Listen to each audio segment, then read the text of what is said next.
Hello friends, welcome to my new blog. तो आज हम जाऊँ ना खोर्धा। तो जी बस पाक बस आसे बस टी अपेक्षा करा बस के आस जी आप खोर्धा कहना खोर्धा कौन पाई जी मो सांग सहित भी जार अच्छी।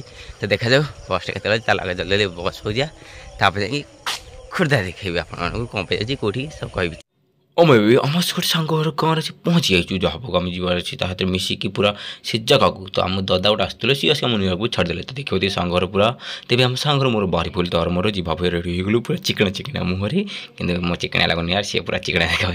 तो आम कौटी जाऊँ कमी आप सब चढ़ेदेव। तो देखा पूरा एनएच आम उड़िया को लगुचु पापा के परी नहीं परा है कि तो एनएच पूरा धीरे धीरे जाए। तो आम पहुँच गलु आम डेस्टिनेशन पाखे सी तो पलैला कि आम आम गोटे नुआ सांग सहित मिसिकी जाऊँगी। तो देखिए तार जॉइनिंग हो जाए आगुरी मो सांगर ए आम नुआ जॉइनिंग जाऊँ तो जॉइनिंग हो जा हसा हसी पूरा मजा मझे पूरा उड़ेदा सब किसी। तो कौन करा ये देखो लाइन पूरा लंबा लाइन गाड़ी गोटे नहीं जा कि गाँव को।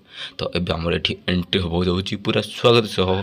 तो ये हम एंट्री पूरा ऊपर जा पूरा ओटिंग पूरा आम अच्छी इंटरव्यू। तो देखा जाऊ इंटरव्यू कौन पचारे आमको जना पड़ना कि मन टे हो खुन खुन को मुझे ये भाई साहब कौन कर हगिया चेस्ट कर ना से सब कारण कि मोर गोटे बहुत खराब लगला जे मुंबई जमी बसा सिस्टम पूरा ओडियंस कि किसी ना पूरा बेकार एक्सपीरियंस बेकार यार। तो हम लाइन पूरा ठिया पूरा घंटे काल पूरा सब खाई पिया किसी ना पूरा। तो शेष आम इंटरव्यू शेष होगा आ देखी पड़ते पूरा केमी पूरा सब रेडी सरीगला बाहरी गले कम शेष एक जहाँ हो गोटे थर कम सरला ये आम फ्लिपकार्ट ही कंपानी भाई एत घटिया एक्सपीरियंस लगे। देखा जाऊ मोर सिलेक्शन होना आगुरी एक्सपीरियंस अच्छी जी चल।